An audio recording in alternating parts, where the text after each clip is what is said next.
Media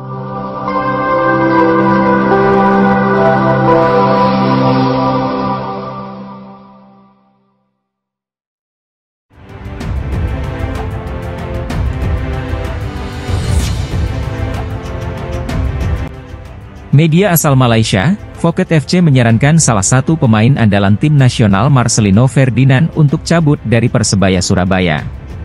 Sebab menurut media tersebut, Marcelino akan sangat cocok jika bermain di salah satu klub yang tampil di Liga Super Malaysia. Timnas Indonesia gagal mengakhiri dahaga prestasi pada Piala AFF 2022 silam.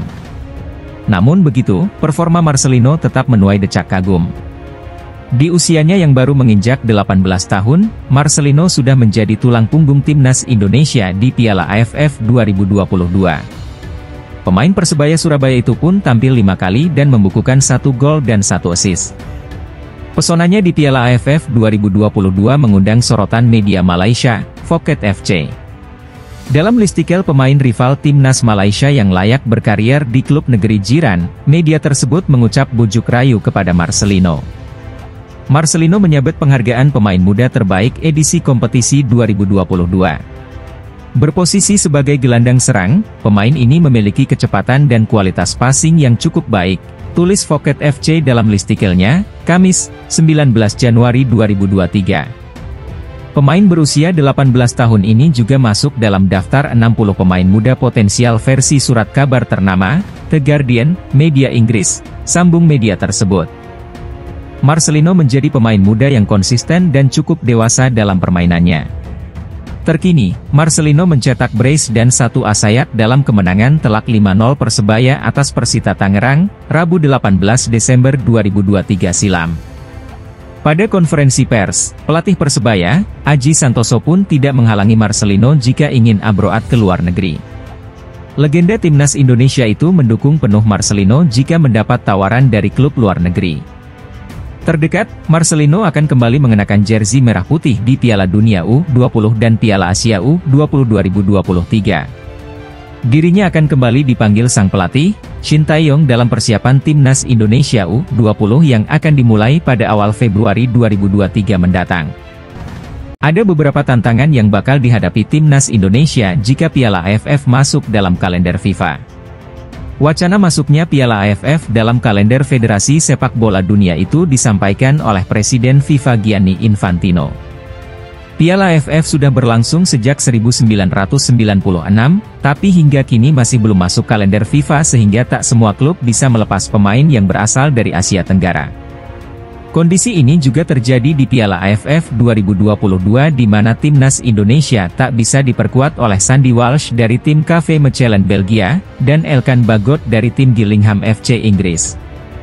Infantino yang menyaksikan leg kedua final Piala AFF 2022 antara Vietnam versus Thailand, menilai kejuaraan antar negara Asia Tenggara itu bisa menjadi event besar karena modal pendukung yang berjumlah ratusan juta orang.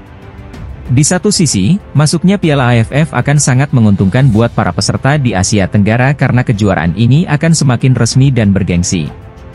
Namun di lain sisi, masuknya Piala AFF ke kalender FIFA bakal menghadirkan sejumlah tantangan buat Timnas Indonesia. Pertama, lawan makin tangguh, terutama Filipina. Dengan masuknya Piala AFF ke kalender FIFA, maka lawan yang akan dihadapi Timnas Indonesia akan semakin tangguh karena persiapan setiap tim bakal semakin matang. Terlebih, masuknya Piala AFF ke kalender FIFA bakal memperbesar kemungkinan pemain untuk bisa membela negaranya. Filipina bisa menjadi tim yang ketiban untung dengan kondisi ini karena banyak pemain keturunan Filipina yang mentas di Eropa. Izin pun bakal lebih mudah jika masuk ke dalam agenda FIFA. Kedua, semakin sulit juara. Langkah Indonesia untuk menjuarai Piala AFF akan semakin sulit dengan hadirnya lawan-lawan yang semakin tangguh. Tentunya, ini bakal menjadi tantangan yang sangat berat. Seperti yang diketahui, dari 1996 hingga edisi 2022, Indonesia selalu gagal menaiki podium juara dan telah mengantongi 6 kali status runner-up. 3. Ranking FIFA bisa berpengaruh. Piala AFF masuk dalam perhitungan poin ranking FIFA sejak 2016 silam. Namun, status Piala AFF cuma dinaikkan dan masuk dalam kategori A atau turnamen kecil di luar Konfederasi Asia, AFC. Dengan demikian, status itu setara akan memiliki perhitungan yang sama dengan pertandingan persahabatan biasa. Jika masuk kalender FIFA, maka perhitungan poin bisa berubah.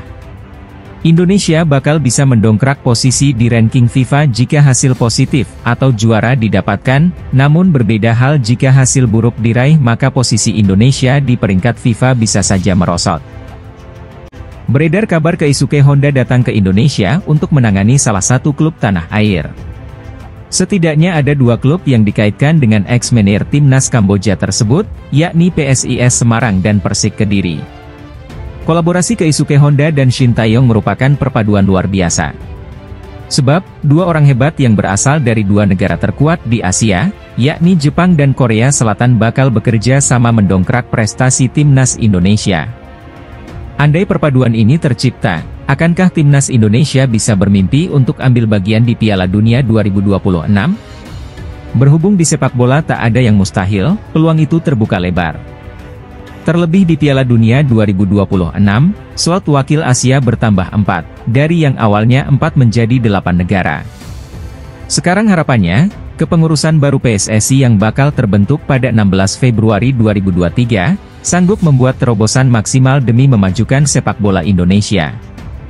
Saat ini Honda memang sedang berada di Indonesia, tapi kedatangan Honda ke Indonesia bukan untuk menerima pinangan menjadi pelatih klub Indonesia, melainkan sedang ada proyek di Indonesia. Proyek yang dimaksud saat ini masih dalam pembahasan, jadi belum boleh diberitakan, tulis akun Twitter Indo_Jelegue. Lantas, apakah ini pertanda Keisuke Honda datang ke Indonesia untuk membantu Shin Tae-yong menangani timnas Indonesia? Jika itu kesampaian, tentunya kabar yang luar biasa. Sebab, Keisuke Honda diketahui mampu mengangkat derajat sepak bola Kamboja. Berkat tangan dinginnya, Keisuke Honda menyulap Kamboja menjadi tim yang sanggup merepotkan Thailand dan timnas Indonesia, tepatnya di Piala AFF 2022. Kamboja sempat menahan timnas Indonesia 1-1, sebelum akhirnya kalah 1-2. Sementara dengan Thailand, Kamboja sempat tertinggal 1-2 sebelum tumbang 1-3. Di Piala AFF 2022, Kamboja membungkam Filipina 3-2 dan melibas Brunei 5-1. Level Kamboja bisa dibilang sudah setara dengan Filipina dan Myanmar, serta meninggalkan Laos, Brunei dan Timor Leste.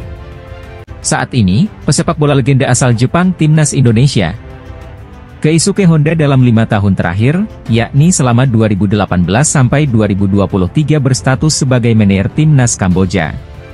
Meski berstatus sebagai manajer, pria 36 tahun ini masuk ke area taktik permainan timnas Kamboja.